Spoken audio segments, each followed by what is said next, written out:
playing isolated, they'd have their hands full. But yeah, let's waste no time, shall we? Let's get right into that operator ban phase as we load into Villa. DarkZone on attack, which means the Team 1 starts with the bans. They will eliminate Habana. So, Hard Breacher done away with. It's Habana or Ace you're usually going to ban on this map. You need the ranged Hard Destruction. Let's see what DarkZone decides to get rid of. It'll be Thatcher to go in tandem with that Habana into isolation. Next DarkZone ban, beginning the Defender phase. Nothing so far is surprising.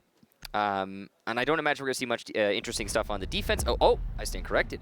DarkZone will ban out the Echo. So this is something that we've been discussing over the duration of this tournament. Echo has resurged in relevance recently, not in a explosive way that's going to catch everyone's attention necessarily, but he has been played into great effect by multiple teams in this tournament. Valkyrie, an expected ban. So Echo, the only real surprise there, and he's an interesting one to be sure. It's going to make it harder for the defenders to deny a plant without directly confronting their opponent. Absolutely correct. And Echo obviously has a greater effect on this map as well. There are a couple maps where we see Echo's pick rate jump, and this tends to be one of them. Teams love to play him on pretty much every single site that exists. One thing that I want to keep an eye on are the numbers behind successful defenses for the living room and library site. I'll check. What is that? What is that noise? Did you hear? Yeah. I wonder if the mics picked that up. Don't worry, it was just a sheet metal ghost going through the studio. An iron golem. How weird would that be if they didn't hear that on stream? Always reminds me, by the way, just always gets flashbacks to the Sao Paulo finals that we did. Oh my gosh, yes. When they muted the crowd mics and we're like, can you hear how loud the crowd is going? And then you just hear it on the Twitch stream and there's just silence. It was our very first LAN event together, and yeah, it was the loudest crowd we'd ever experienced because they were, I mean, there were a lot of people. It was insane how loud it was. There were so many people in that venue, and it was tiny. I just remember going back and rewatching the VOD to try and like iron out my own casting, and I just remember there was a long pause, and then we're just like, you can hear the crowd's going crazy, and there's nothing, and you can't hear anything. That was so funny. I hope in this instance that you were able to hear that. But no, so this was an interesting conversation that came up on social media, and this relates specifically to Villa, and I believe Reaper was the one who talked about this. The living room library bomb site is very challenging for the defenders to hold, but some teams as of late have had a lot of success with different defensive setups. Yeah. So I'm curious to see if we're going to see it pop up, because the attackers can struggle mightily to make it work. Yeah. And it's a bomb site that is so seldom used, but when it gets pulled off, some teams are quite proficient at it. Yeah, I mean, it's been the worst site statistically for this event, but there are, you know, exceptions to that rule. I feel like it depends on the preparation of the actual players. Of course, we don't have player cams for DZ because they are not on the stage right now, so that's why you're seeing what you're seeing if you're wondering. Now, DZ already with the roam clear, trying to find what they can find on those roamers, see if they can catch somebody on T1 off guard. Hyper vaults straight into bathroom, spraying into Astro off of the drone. So good drone work there, and he'll get the foot scan as well. So this is an extended roam off a mirror window, but Team 1 will fall back very quickly. Actually kind of surprising how swiftly they left that, considering they had 3 defenders here and a mirror window invested. They haven't even wasted half the round. I don't know, it's a little early. First Jackal track comes out for KDS as he needs to vacate the premises. Puts up his ADS to juggle it over by the doorway in case you see DarkZone focus on study at all. Some teams will either go all in on one direction or the other. You'll either stack up on study, try to take control of stairs and classical hallway and push from there. Other teams will take bedroom and then snowball from that particular direction. Looks like the focus for DarkZone is on the latter, as bedroom is where they are looking at the moment. Neskin's position downstairs all the while has been spotted out by the Jackal track, so he has to scoot away. And because of that, DarkZone doesn't expend too much, and they are able to find the location of one of the players. NitroCell goes off in front of Hyper as the final minute is set to go down in the very first round, and there's been limited action between these teams. Yeah, it's a very slow round. Neskin allowed to go downstairs. He could come up from behind or possibly C4 from below. So we'll see if Neskin pulls anything clever off like that. DZ have started pushing study as well, so this is a split take for DZ.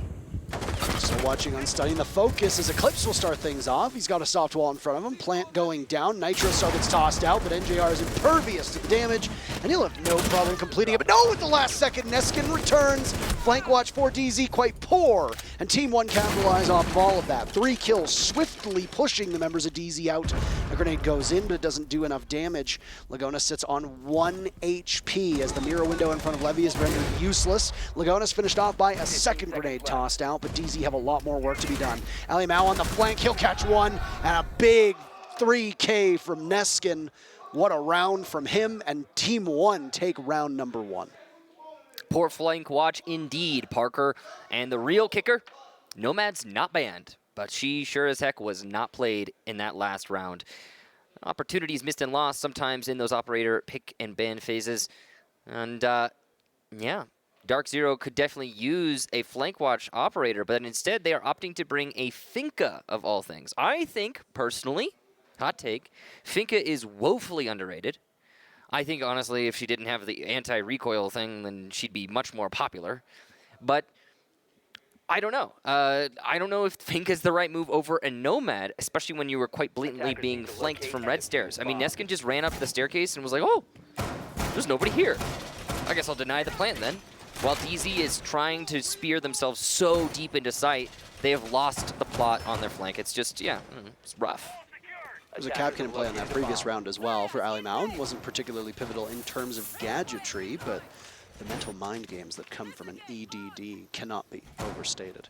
Funny enough, though, that operator designed to slow down the advance of the attackers is gone. And now a Finka comes in. So a perfect rush strategy unfolding for DarkZone should they opt for it. We saw Hyper on the Namaru before, looking for rush strats on Cafe when they played back in the group stages, but it never really materialized. Attacker's objective is to defuse a bomb. Kitchen defense is nice. I like kitchen defense. Do you? Yeah, no, I think kitchen's probably my my overall favorite site on this map, and statistically it is the most defensible. So it stands to reason that we're seeing it here as the secondary. I feel like a lot of people who play ranked might kind of be caught off guard by kitchen, but again, lately, at least at a professional level, this is by far and away the best site for Villa. It's fun to watch. There's a Jackal track that comes out as well, and nothing comes of it. Yeah, some small information, that's all. I feel like Hyper is just using this Jackal to make space. He used it really well in the last round, and I think that's part of why those roamers from T1 fell back so quickly. It's just because, you know, you track the foot, and then suddenly the player who you're tracking is like, oh gosh, I gotta get the heck out of here. Alimao was under pressure from above, tracked by Hyper now as he scoots away, still intact, but much weaker than he was before. He tries to return to the stairs to try and bait out those Jackal tracks, and Panbazou, DarkZone's newest member, is there to quite happily greet him. You want to take this engagement? Fine, I oblige. Smoke tossed out by Hyper to burn through that laser gate, and it'll go off and cut off line of sight from bedroom, but KDS has a good position on this one. Alimao down below, in the basement. At some point, he can be a difference maker, just as Neskin was on the previous round. Lagonis tossed out a nitro cell, but it does nothing other than blow up his own barbed wire. Doesn't do any damage, at least not the way that they wanted, as now Neskin will drop and head back in towards kitchen. A scamper from Team 1 as they look to reposition as we're at the halfway mark. Ooh, C4 goes out here from Alimao, and it's a little too late as Hyper is just rushing on in with the support of his teammates. Well, firm control and statuary, but they don't know KDS is in bathroom, and he's going to give away his position, do a little bit of damage, but not really anything substantial as he starts getting pushed from all angles. Panbazou will secure the kill. Great strafe peek there, and down goes KDS. Team 1 now down 1, and the vertical is going to start coming out here from DZ as they open up above this bomb site. A brief calm before the storm now as DarkZone look to answer back, and from above they'll take out that alibi clone, but Lagonis is there to greet them the moment that they play, and if he doesn't look in the right position, he's as good as dead. It's back into Memorial to watch all of the closed off furniture, bagged, clothed, whatever you want to call it, covered up, waiting, admiring the sights and waiting so patiently for the 5 players from DZ to go in. Adrenal Surge also going off as Lagonis falls. He was spotted out by Panbazou, and now that's 2 kills for him as he tries to push in farther to the site. Playing around the bomb chassis, looking long range. Alimao on the flank, though, trying to do his best Neskin impression as Neskin, the man, the myth, the legend, takes out Panbazou, all the guns from Team 1 falling in. And Levy, all of a sudden, well, the Levy breaks.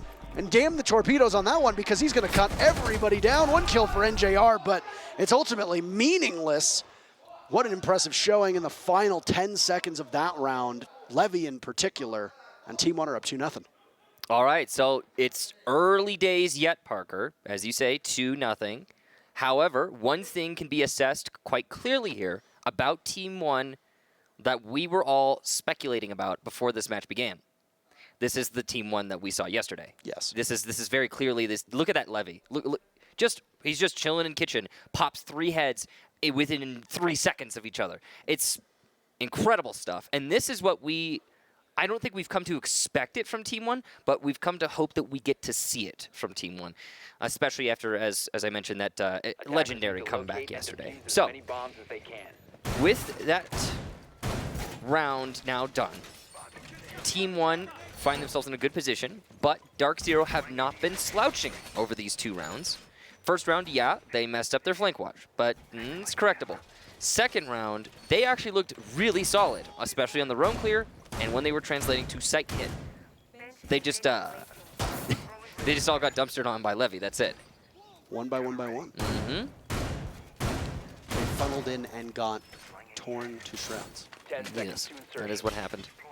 So we'll go to trophy now that Team One have won their 2. That's confusing, but they are different words. Their 2 favorite bomb sites. They'll go to the tertiary. They'll also be roaming, of course. You have to expect this from Team One to have at least a small roam setup to, if not delay, then sometimes actually hard hold. It depends. It's their discretion. They are a very dynamic team. One of the challenges, by the way, by playing separated was a question that was actually asked by Macy J on Twitter a couple days ago. And he asked if it was legal for players to look on their other teammates' monitors. And the answer to that question is, yeah, there's nothing against it. Teams have done this since the dawn of time. Yep. If you recall, I can't remember what Team Liquid game it was, but they had like 2 different monitors pointed at Nesk so he could be droned on in and capitalize off of it. So one of the things that DZ will struggle with is the very first kill of the round comes in for Team One, and Ali Mao manages to karate chop Hyper. And he's feeling one because he peeks the window and takes down BC. Hyper and BC will sit on the bench for the rest of this round. One of the things to keep in mind here is that by DZ not playing side by side, they can't use that intel. They can't feed off of each other the way that they would were they playing all in a row.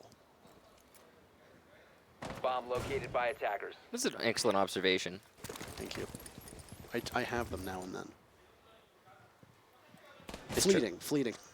No, you're too hard on yourself. Okay. I mean, most of your observations are excellent, Parker. That's why you do what you do, at the level in which you do it. Oh my, NJR involved in a provocation. Nice shot by Panbazou, taking advantage of the smoke, who swings on out. Lagonis is down, and now another will follow him as KDS is buried next to him. Wait a minute. All of a sudden, it's a 3v3. Yeah, this was looking unwinnable for DZ not too long ago. But these roamers extended a little too far, a little too confident, and now all of a sudden, Team One, well, they're getting back to the side, actually, just now, and they're going to start setting up for the final storm. DZ have firm control of top red. That's big. They also have a player downstairs, I believe, in Panbazou. Not sure exactly where he is, though. And with that, you can do a split take. And Eclipse will get another kill for his team. Down goes Alamau. Good use of the nades, but what a peek from Levy. He just keeps holding it together for his team. Reunited with that MP5 from the previous round. He's putting extensive work for his team. He's got the B doors as well locked down. The focus from DarkZero is elsewhere. So he repositions over towards A. He tracks perfectly! And it's another 3K for Levy, who's now sitting on 6 kills through just the last 2 rounds. Parker, I think we might need to ban Malusi when playing against Levy. It's a scary thing when he's allowed to have that MP5 and that movement. Team One now with 3 very confident rounds. And the first round is negligence from DZ. Not too abysmal. Again, recoverable. Just got to watch your flank. The second round, Levy locking it down in sight. This third round, early picks for Team One. DZ recover. It looks like, uh-oh, might be able to bring this back. Team One, a little bit scared maybe. But frankly, Levy, all he really did was peek out of statuary and then hold statuary from the push. That's not something that should completely debilitate your attack necessarily. And he never got punished. I don't even think he took any damage in that gunfight. I can't say for certain, but it didn't look like it. Really remarkable that DZ was able to land a couple shots on him, as with that impressive performance over the last 2 rounds, Levy has jumped to the top of the team standings with 6 kills, 1 death, nearly matching the effort from DarkZone, who currently sit at a cumulative 7 kills. Obviously ignoring the fact that there are other players on Team 1 that are on the scoreboard too. So, ooh, I love this. There's another one you could do that's behind the door also, and that one's just as hard to find, but it's basically, you can't do vertical and it gets the single wall inside a vault. It's also more protected from nades and so and so. Just a nice little spot. So we've got no more Finka, by the way. We did see the line switched onto, I think it was last round, and it's, you know, continuing to be played here. Once again, no Nomad. So DZ are confident, I guess, in the fact that they can deal with the flank, even though that's not been the case already. I'm surprised with the lack of proper flank watch that's coming in. Well, you know, I mean, Nomad is such a staple of this DZ team. I'm surprised. Yeah, I'm surprised too for DZ specifically, but I know I think maybe they're just trying to go for something different, because we know it's possible to have like stellar flank watch without an actual flank watch operator. We saw that from Empire when they played earlier today. Remember on Cafe, Nomad's banned, and they're never letting anyone flank them. And DZ, no, not DZ. SSG was trying to flank them all the time. Oh no, we've got the switch to somebody on a drone. Yep. Go to NJR, NJR or Panbazou. There you go. And yeah, and then it just needs to get shot. It hopefully gets destroyed. Yeah. Yeah, and then it just goes back to normal. Yep. Oh, come on, sacrifice it. Take one for the team, Pamba. We need you here. He doesn't know. He doesn't know. Come on, shoot it. Oh, why are you missing, KDS? He just lacks critical information, Michael. Yeah, they don't know. Oh, come on. Yes! We're back! Yeah! And with that one, KDS goes down. Thank you for your sacrifice. We appreciate what you do for us, but now you are dead. So worth it. Absolutely. No rehost necessary. The spectator gives us a spin of joy, and we resume the match. Ali Mao inside of Vault as we hit the halfway point in this round. Ooh, did you see the way that gun looked almost green up against the wall? That was kind of neat. It was. Yeah, that would be a nice, like a mint tint to it. Yeah, they should make that one. I like that. Very cool. So, DZ have top main control. They have effective study control. Oh, look at this peek here. Some damage done there to Neskin. C4 out, and he's going to throw it to top main, and it will land on nobody. And nothing. DZ just slowly chipping away at Team 1 at this point, wearing them down, but will it be enough? Classical Hallway's been shut off for now as one toxic canister goes. There's only one remaining for Lagonis with 45 seconds left. That means that there will be a window of opportunity for DarkZone. Oh. Ali Mao realizing how lucky he came to Eclipse on this upside down disorienting rappel. And this will be a test of reflexes. How much aim lab have you been playing, Eclipse? Let's find out. Still dueling, waiting for Ali Mao to peek him, and there you go. And you're never going to win that one. He was still aiming above. NJR, though, manages to get the EE1D off before Neskin punishes him on the stairs, and now 90 push, maybe, in his direction. Who knows? DarkZone going for Classic Hold. They have 90 control, and they want to breach the site as quickly as they can. Team 1 don't have a numbers advantage, and it will actually get worse, even though there's a down on the Hyper, but BC will do his task of getting the diffuser down, while Hyper bleeds out next to him. Neskin will need to stop this in its tracks, and there you go, but nobody's watching! How is nobody watching? Where are you looking? The call isn't made correctly, and DarkZone falters at the last second, and Team 1 look indomitable as they're up 4-0.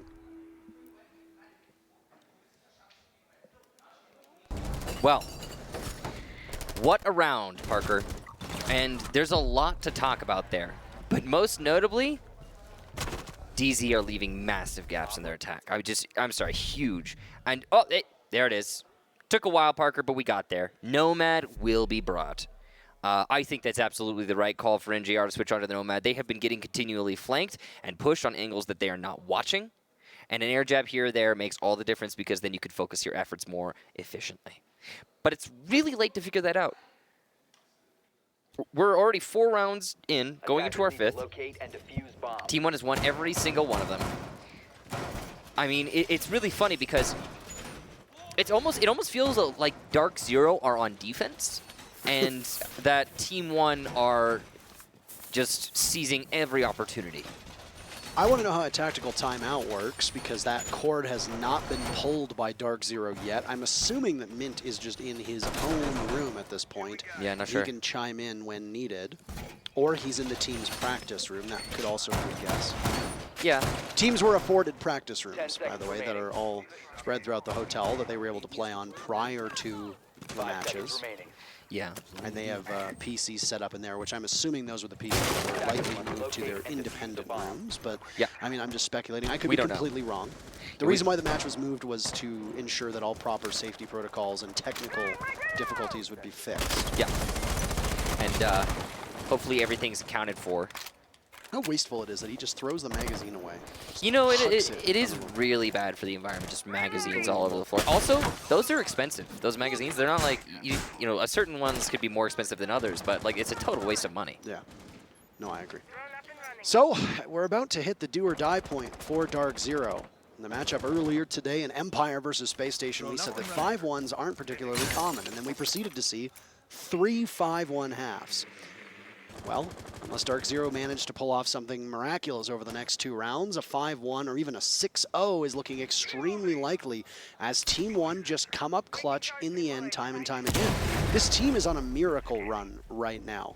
As lightning struck when they had to go up against CAG. Will it strike twice? I'm not entirely certain, but we will watch. Ooh, Panbazou almost getting a kill, leading off onto KDS, who's watching that angle around the deployable shield. This will be a hard target to hit.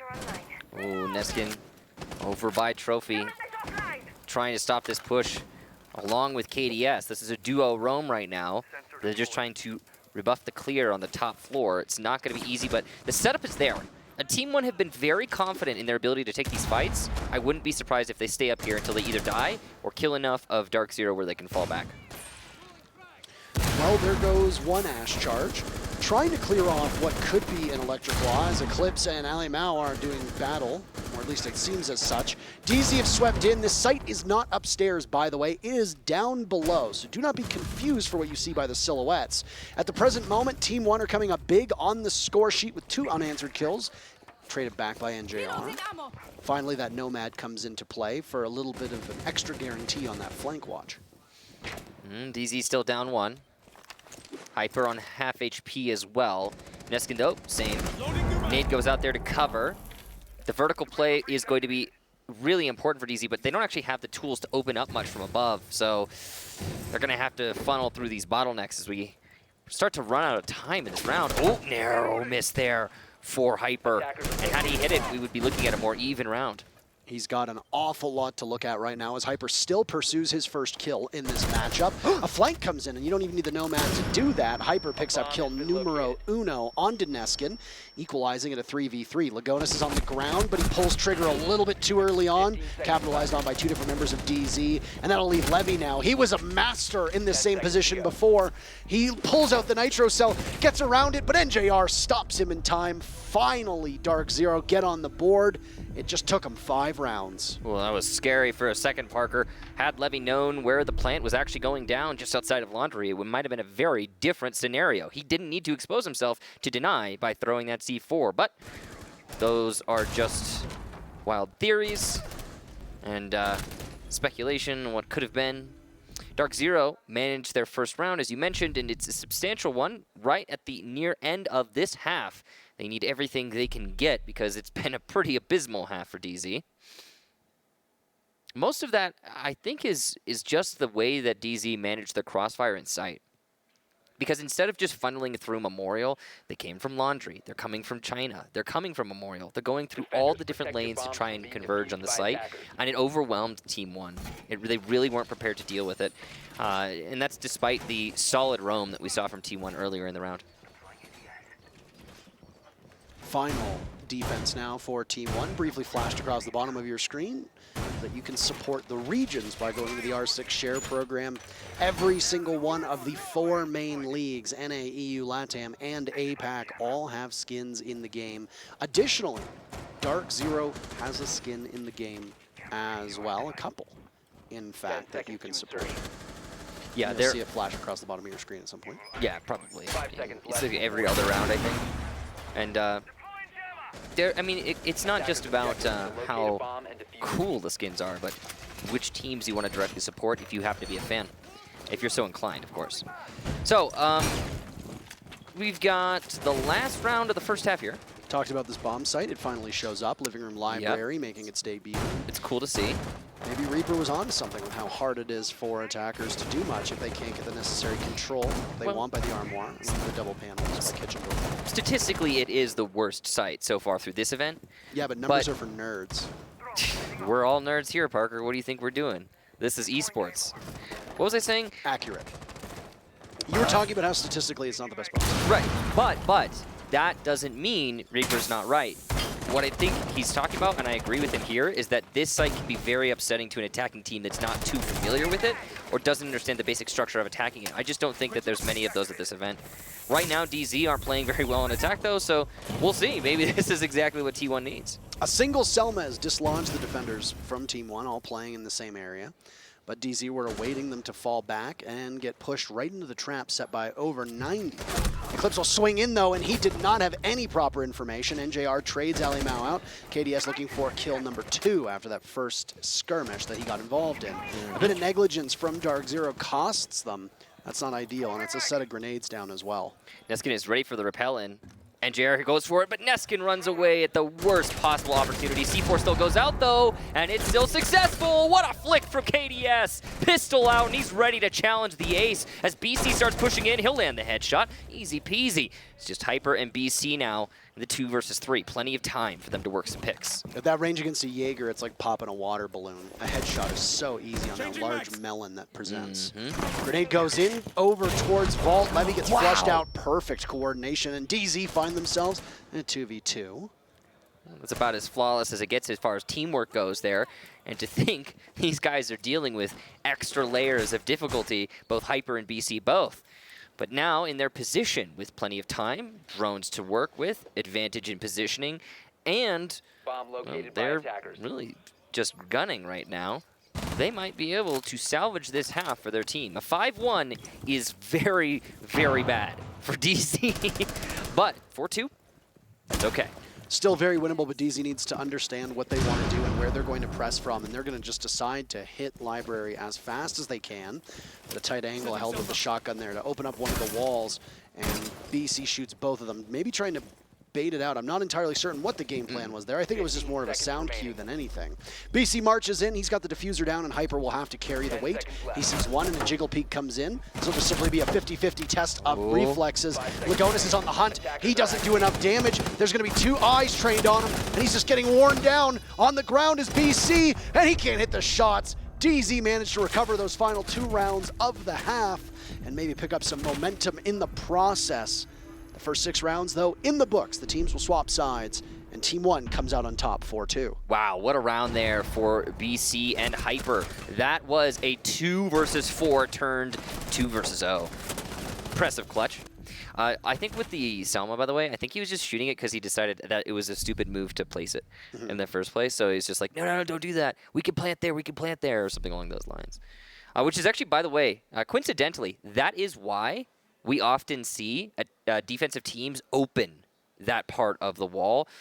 So T1 didn't reinforce it, but they also didn't open that wall. And if you do open it, and also piano if you want, that offers you a really substantial flank route. So round done there, and it was a clutch for DarkZone, but a win is a win. And considering how few of them they have, every little win counts. So we're going to Aviator for DZ's first defense here. Every single bomb site has been played on this map already. Thank you, Team 1, for that one. Yes, sir. And, well, we saw the attackers be able to pull it off. Almost synchronized reinforcements going up on this wall. It's always neat to see. DarkZone had some shakes early on, and they really struggled to find the scoreboard. They were just simply being outgunned, and I believe it was Fresh, who during the BDS Furia game said that there were times that BDS would win rounds that were so confounding that you have no idea how they would win it. It makes simply no logical sense, and yet they would still win rounds despite everything working against them.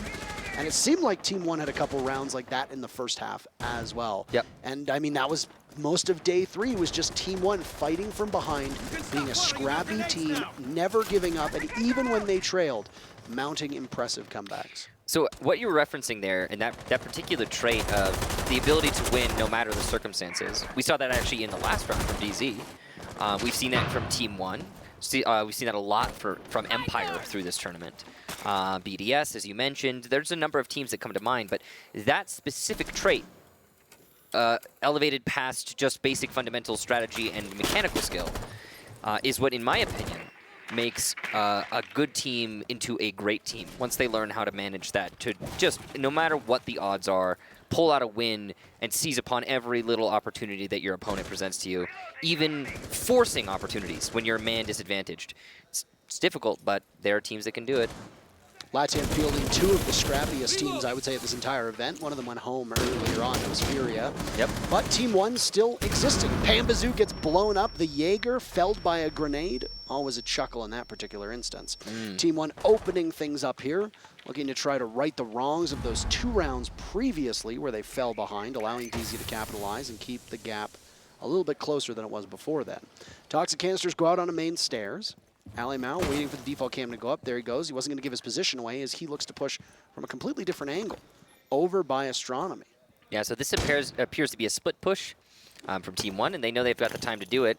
Eclipse, unlike his teammate, will get away, but he is caught by Ali Mao. Perfect coordination. And we've seen that already. It was from DZ earlier, and now we're seeing it from Team 1. It's great to see on both sides of the field. Just amazing stuff. KDS, the first one fell from Team 1 as the Roni in hand to BC empties its mag, and he pushes back. DZ finds themselves on the board twice now, but they've all taken a beating. Nobody is still at full HP.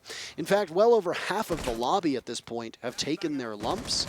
Levy and Lagonis are the only 2 that are currently full. And just bullets being dumped into the bomb site as the diffuser goes down over by Model. Ali Mao is there in case a Nitro Cell wants to get tossed out. Nobody's down from them on that regard, but teams will trade back and forth, leaving NJR to clutch up in a 1v2. He'll go through study, and he's got a lot of book reading and book learning to do. Maybe he can long arm it, but he's going to give himself away. He has no idea if somebody is down below, trying to push them out. He sees the floor as the Lagonis trades over, but no. Levy, how many clutches is Levy going to get? He takes it for Team 1, and they're up 5-2. Levy has been an absolute star so far today, and he is one of the main reasons why Team 1 is so close to winning this first map. So, DZ, unsuccessful on the Aviator defense. This nade right here, that's where it all started going wrong. But mostly, I think it's just the denial or lack thereof. I mean, we had a smoke and play, we had C4s and so and so. There were options for Dark Zero. They just weren't employed very effectively, if I could be so bold. And because of that, once Team 1 had the control that they wanted, that's over by Study in top main. They transferred over as well to top red. That worked out great for them, picking up another pick on one of the roamers by red. And then, okay, yeah, let's just isolate Aviator, go for a plant. While they're doing that, though, there wasn't a lot of counterplay from DZ, frankly.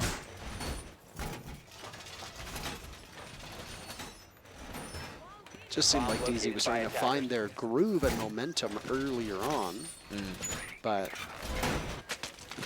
Oh, we've seen this roam from DZ before. So this is a fun one. They're going to play in Astro, and they might also have someone by Statuary or Trophy, or possibly by the Closet Master. But generally speaking, they're going to have an upstairs roam centered around that Astro shield, and they're just going to try and slow down as much as they can. They do this in the NAL. We've seen this a few times, so this is nothing new, but it is one that's kind of neat to observe. Keep your eyes on it. It'll be fun to watch. Team 1 looking for the knockout blow on this particular round, as they have an opportunity to push match point on this kitchen defense for Dark Zero. If there's anybody on this team that you want to be calling you forward in pulse, it's none other than Brandon Carr, BC himself. He'll be equipped with a Nitro Cell, but more important than that, he's equipped with a big old brain, and that brain is going to be used so effectively on the pulse to give his team information. Team 1 droning themselves in towards Study. They'll look to clear out the top floor before maneuvering over to Kitchen. The main obstacle that they're going to face usually comes over towards Bedroom, Astronomy, Trophy, Statuary, that whole rigmarole. It certainly seems like DZ are quite invested there. No commitment from anyone so far. Still only 1 minute in, though, so early days. Team 1 appear to be just assessing the situation. Wish I could see what where their positioning was. It looks like kind of by Master and Red. A little spread out there. It's hard to tell. Oh, here comes the push-up from Malusi, and KDS is just not ready. Possibly on drones there, possibly the nade out, whatever the case be. It's a freebie for DZ. njr still posted up behind this shield, trying to waste valuable time. Neskin can't breathe in a single puff of that toxic canister, nor the shrapnel from the nitro cell directly beneath his feet, as DZ now double up on those kills, finding two very important high-profile targets. Alimao just edging into the site, waiting to see if he can play off of someone. Down goes BC, and he realizes that the site is basically empty. He's got a sixth sense, an intuition that Eclipse is playing inside a Memorial, and he absorbs a lot of damage through that soft wall. At some point, DZ will have to call in the cavalry to deal with this, as through the wall, Alimao finds number 2. But the diffuser is very much in the hands of Lagonis, who needs to break on in. Panbazou going through the same route that we saw Alimao go through, and Alimao is down, but not completely out. Levy swatted away, so Lagonis with diffuser in hand is finding himself in a 1v3. Alimao secured. That's another kill for NJR to stat pad. And DZ, an impressive volley backwards to pick up their third round of the match. Wow, interesting setup there from DZ. So they invested so heavily into the roam that Team 1, or specifically Alimao, realized, oh wow, the site's practically empty. But a couple things. DZ got those kills on the roam, which means already Team 1's losing a lot of manpower. It's hard to recover from that in the first place. And 2, that site was clearly set up specifically with the intent of being retaken. So DZ, I mean, those holes in Tetris specifically, those are a good example. If you're going to have somebody trying to plant in sight and they want to be able to plant in the safest spot, generally it'll be Tetris. So DZ opened that up. Now you can retake from that anchor position. The real irony of it is that Alimao, when he came in from China, he looked dead at the hole. It's looking pretty solid. Second place, just behind Levy, if all you care about are the amount of frags that people get. Alimao's coming out party was during SI 2021, where he devoured teams in Paris. Yep. And there was great fanfare about his ability and what he can provide for a region and for his team, as at the time, Team 1 had an old roster, that old roster with the Luke kid on it, if you recall, but then they swapped out. And now the new look of Team 1 has proven to be quite strong. They've made it to both international events thus far this year, which is an impressive tally, joining NIP and Furia and Team Liquid. So. LATAM has actually been relatively set, I would say, in the top, though it is a bit of a surprise. Just based on legacy, it is a bit of a surprise how much teams like FaZe and MIBR have fallen off. That MIBR/Old Immortals roster was strong for a long time, and FaZe was arguably the second most consistent team in Brazil after Liquid. Yeah. As NIP had some struggles for a number of seasons, and really their dominance has only started somewhat recently. And frankly, NIP took FaZe's place. Yeah. There's no question about that. NIP was historically number 3 in the region for a long time.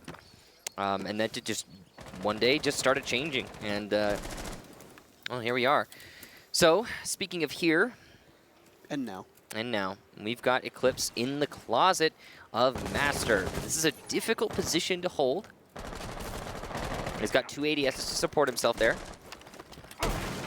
He'll need them, as we're going to definitely see some stuns to clear them out, and some nades to kill Eclipse as he sits in that corner. That's why he's playing Doc, so he can persist as long as possible.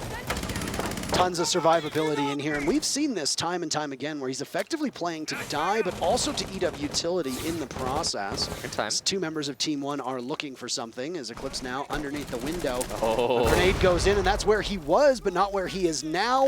Another will go in, and for good measure, destroy the floor. And a third. But they haven't secured anything at all. Oh, they're gonna drone. Drone tosses in, and it's gone. Eclipse, though, torn to shreds by Lagonis. Finally, Team 1 get the kill that they would so desired. Yeah, but frankly, I'd call that worth it, Parker, for Eclipse. He got 4 nades, a number of stuns, and a lot of time for that one. And he, didn't get a kill, but, okay, no longer worth it as NJR goes down. He was trying to play an advanced position to support his teammate or refrag him later in the round, and that ends up costing him. Jeff simply couldn't deal with the Rotero drone, and again, another great lineup for Team 1 to flush out one of the players.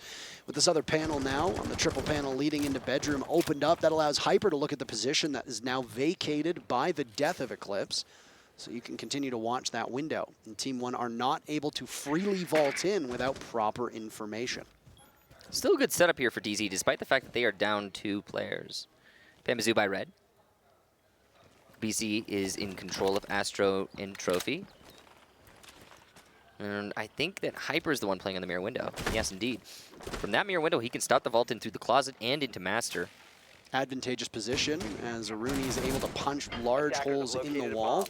Mirror window goes down, and Ali Mao is just on a rampage at the moment, desperately trying to take the lead away from Levy. Hyper answers back, but he is not long for this earth as Panbazou will fight inside a Trophy. A lot of angles to cover, but he's so deadly with the triple kill. Goodness gracious. KDS inside of the site does not have access to the diffuser, so he's going to have to go hunting for kills. He has no information, but Panbazou peeks early on the ground, and he pre-fires, yet puzzlingly, KDS wins the gunfight that Panbazou seem well equipped to take. And like that, it's match point for Team 1. Nah, Parker, that's really unfortunate to watch there from Panbazou, and that's the rookie type of choking that you see, and a player who just lacks critical experience. He pre-fired around the corner when he was close on the angle. Now, what that means is you're giving away your position, nothing else. You're never going to win that. I mean, the dust cloud from your gun is coming out. You can see it clearly. The tracers, they give away everything that you're doing. You could maybe do that with the suppressor if you're farther from the actual angle, but he was too close. It's not going to happen. And that's just, yeah, again, that's critical lack of information for Panbazou. I think he just panicked a little bit. And I get it. Yeah, it happens. What a beautiful 3-piece for him to almost clutch that up. But frankly, Team 1, they did play that round better.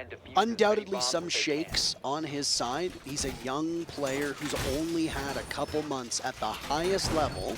And now he comes onto LAN and has to play, at the current moment, the most important match of his career. And this is also the first event of this type that he's ever done, to my knowledge. So that's correct. This is, I mean, it's really jumping in the deep end for him. And you could see, here's the thing. We could see the shakes, and we're critiquing the shakes. We could see the mistakes. But also, how many people can pull off that 3-piece in the first place? Think about Panbazou in a year. 5 seconds remaining. Sky's the limit. Exceptionally talented player. I have no doubt that we're going to continue to see him on a warpath through the NA League, as he has been an excellent addition to this DZ roster. Yep. Big shoes to fill, by the way, when both Skies and Mint stepped off of the roster. Right. And I think he's been doing a good job of it. Again, it's really a matter of experience. So as long as DZ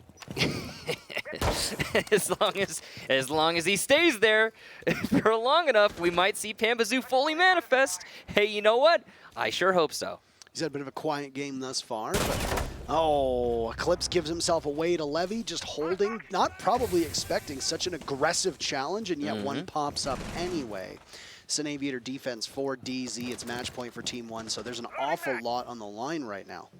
Jess did talk about Eclipse on the desk, about how she needs to see a better performance from him, and he has been somewhat quiet in this first map of this best of 3. C4 goes out there and will be a sure miss. Hyper actually stuck in a rock and a hard place. That's the fire and the nade to follow it up. He had no chance of getting out of that situation alive, and well played to Team 1. Through the fire and the flames, Michael and DZ are not any better for it. So Team 1 with the commanding advantage at the moment, still half of the round to go. DZ have bailed themselves out of this position before. We saw Hyper and BC do it together, except when they did it, it was on attack. So a bit different. You know, Team 1, all they need to do is use the time that they have available, not jump the gun, and make sure that they take team fights, not 1v1s. They should be able to lock this one out. But with the hot guns that are njr, BC, and Panbazou through this map, it's definitely not a sure thing yet.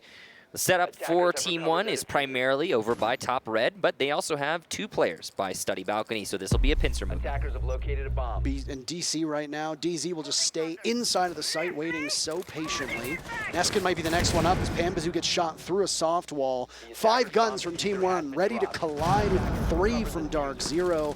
And this, well, This is going to be a tough go for DZ to hold off. If Team 1 play this correctly and they have the right lineup, they can pick them off, especially with how much they've worn down Panbazou. They flush out NJR. That's another domino that falls. The Lion is in and Lagonis is going for the plant. Panbazou sees one, trying his best, and well, there's an awful lot resting on him. Again, another clutch situation, and he picks up a second kill. Looking around, but no, he won't be able to pull it off. 2 rounds in a row, just falling short. And map number 1 goes to Team 1. Beautiful play from Team 1 and also from Panbazou, who was landing some really impressive shots there. But frankly, Team 1's siege awareness in general was superior.